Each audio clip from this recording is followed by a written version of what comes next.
How can we prove that music is not just sounds? Well, we want to take music is just sounds, which is the proposition by John Cage, and basically prove that that's not the case. So here we go. Music, did everybody get one? I didn't give y'all three? Yeah, you just do. Music is not just sound. Okay, so John Cage says music is just sound. The corollary to that proposition is that the definition of music equals the definition of sounds. They are the same thing. That is, the concept to which the lexical handle music is applied is identical to the concept to which the lexical handle sounds is applied. Now, when I say lexical handle, I mean word. But when I say lexical handle, it gives you the idea that you have this concept, and then you have a handle for this, which is our word. Okay? Whatever the concept is, there's a lexical handle. There's a word that points your mind to that thing. So there's the word and the concept. Now, the implication of the idea that music, the definition of music and the definition of sounds are the same, you have to do one of two things at that point. You either say, we need a new word to describe the concept that we formerly called music. Or you say, we don't need a new word to describe the concept that we formerly called music. Right? Right. Good preaching. Rejection. So we're going to start with proposition or position 2. Okay? Rejection of position 2 on the grounds that it is detrimental to communication. The history of humanity has established a tradition of the creation of new words to be applied to new concepts. The purpose of the creation of new words is to achieve clarity in communication about those concepts. The purpose of the, I just said that. By contrast, the excision of words from human vocabulary is not part of the tradition established by the history of humanity. Even less so, the excision of the concept to which the word is applied is virtually non-existent in our history. We still say dodo bird, even though dodo birds don't exist. But the concept of dodo bird still exists, and therefore the word still exists, even though they don't exist.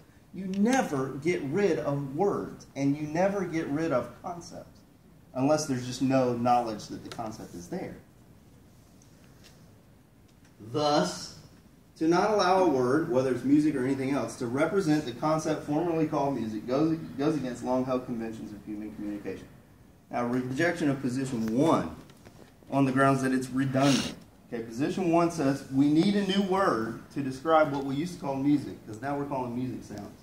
In the new vocabulary, music and sounds are synonyms, and the concept formerly known as music must be given a new lexical handle. Let's call it anthropomusic, or whatever. Anthropomusic is now distinct from music in exactly the same way that music used to be distinct from sounds. Specifically, anthropomusic is a subset of music, just as music was a subset of sounds. The concepts to which the lexical handles anthropomusic and music and sounds are attached have not changed. The concepts aren't any different. We're just changing the words. To make a shift in vocabulary is an exercise in busy work. If the concepts have not changed, there's no reason to change the words. Conclusion. The corollary to the proposition is proven false. The concept to which the lexical handle music is applied is not identical to the concept to which the lexical handle sounds is applied. Therefore, the proposition is proven false. Music is not just sounds. So I say to you, who has the greater credential to speak with authority on art? The Christian musician or the clever musician? John Cage is a very clever man. Does that give him a greater credential to speak with authority? I would say no. Okay, now, redefining the credentials of the critic. Flora TV. The world is thinking. I think that the great bifurcation in music is between pop and classical. And I talk quite a bit about it in the book, about what it's like to be a classical composer in a society where popular music and popular culture in general has enormous prestige. You know, you can't run for office without saying how much you like you know, Kanye West or you know, Willie Nelson or something. And you know, if Barack Obama or John Kerry, God forbid, had said that they liked Beethoven, that would, their poll numbers would have dropped to the floor, because this country is so, we have this suspicion about culture, that there's something vaguely subversive and morally lax about art. And so that's why we really glorify pop culture. And it's also all part of our, you know, we were a country that was founded by religious zealots and venture capitalists, you know, which is basically what the Puritans were, and the first colonists. So that lingering anti-intellectualism has great presence in America. And we composers and poets and serious novelists, we have to cope with that. Okay, so this is John Adams, not the second president, but rather the minimalist composer. One of the figures that we didn't really look at in this class, but he's another one that would be in the mix. And he says something very interesting here, and if you weren't paying attention, it could have blown right by you, but he said something very interesting. He's talking about the relative value of art, and he's making a statement about the superiority of Western classical music over pop music. And in the middle of the statement, he says this: religious zeal and venture capitalism are anti-intellectual. I don't want to confuse those two things, but he said those two things are anti-intellectual. What does he mean by that? Translation: people who follow hard after God are dumb. That's what he's saying. Now, since we know that the purpose of art is to glorify God by mimicking his creative acts and creative nature, doesn't it immediately place Mr. Adams' authority to speak on the value of art in a precarious position for him to have a fundamental misunderstanding of art's purpose? And so I ask, who has the greater credential to speak with authority on art? The Christian musician or the cultured musician?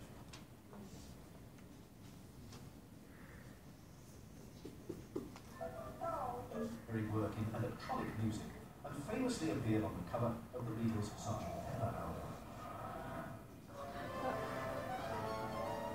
His 7-part operatic cycle, Riche, has taken over 20 years to complete, and is possibly the most ambitious single project ever undertaken by a composer.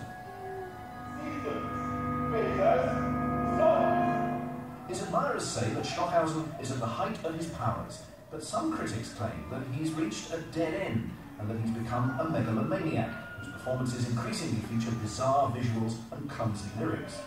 Some contemporaries fear that he's withdrawn from the world, and is obsessed by his belief that he was born and educated not on Earth, but on the star Sirius. Oh my Lord.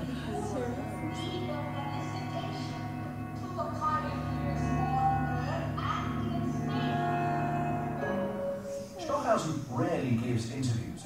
With Teutonic precision, he granted me just 11 minutes of his time. Things didn't get off to a great start. Can you tell me what the most beautiful sound, or the most interesting sound that you've ever heard is?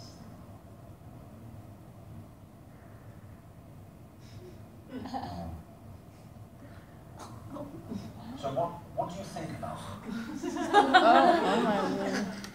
He's totally on something. Oh, really? Yeah, he must be. Okay, so this is a guy that we've seen a couple times in class. By the way, he's older there. I don't know if you could tell. That's the guy who gave the lecture that we looked at on electronic music. Oh, that's him? Oh, That's the guy. Okay. What did he say now? So, in In 2001, in Hamburg, on September 16th, Stockhausen was asked by a journalist whether the characters in the opera Licht were for him merely some figures out of a common cultural history, or rather material appearances. The composer replied, "I pray daily to Michael, but not to Lucifer. I have renounced him." Let me just say that again.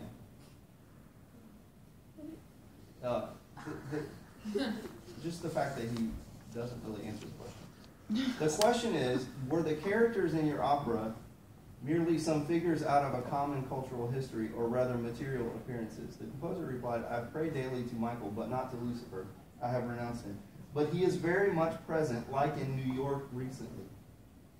The same journalist then asked how the events of September 11th had affected him and how he viewed reports of the attack in connection with the harmony of humanity represented in his piece called Hymn.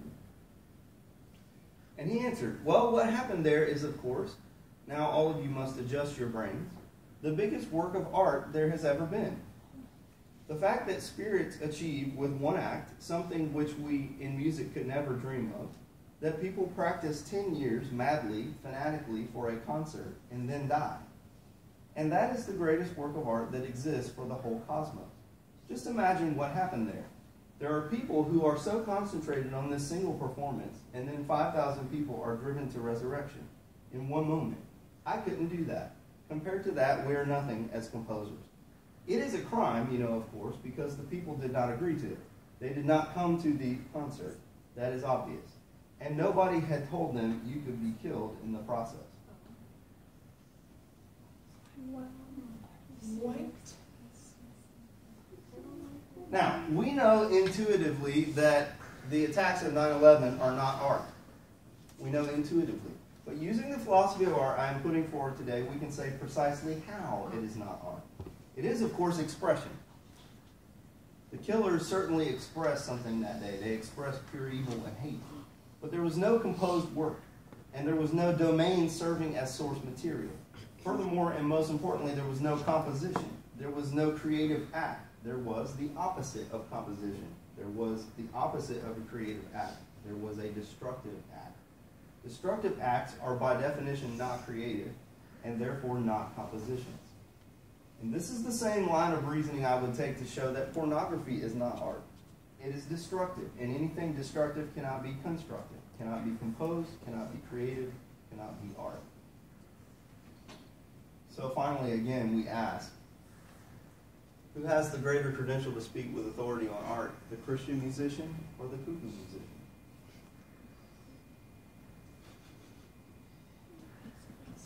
Postmodernism is a worldview laced with skepticism and based in the notion that there are no absolutes.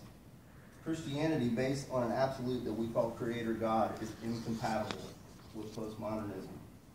Now, given that our worldview is incompatible with the worldview of these leading artists, given that they seem not to understand the purpose of art at all, are we as Christians obliged to affirm the philosophy of music that these so-called experts, these self-proclaimed artists, espouse?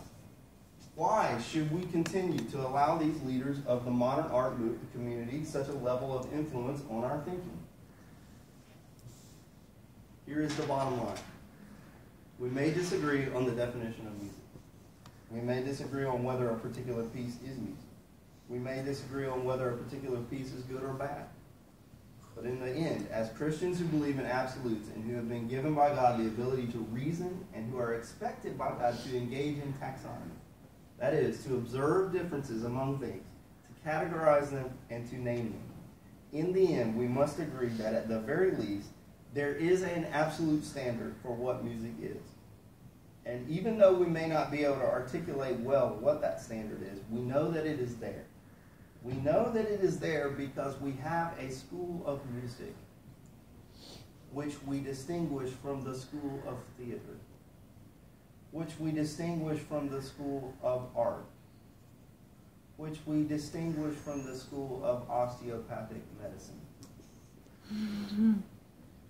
To dispense with our long-held intuitive understanding of what music is just because a clever man, a cultured man, and a cuckoo man say that we should is not only arrogant, it results in chaos, and on both counts is unbiblical. In short, ladies and gentlemen, we must agree on this.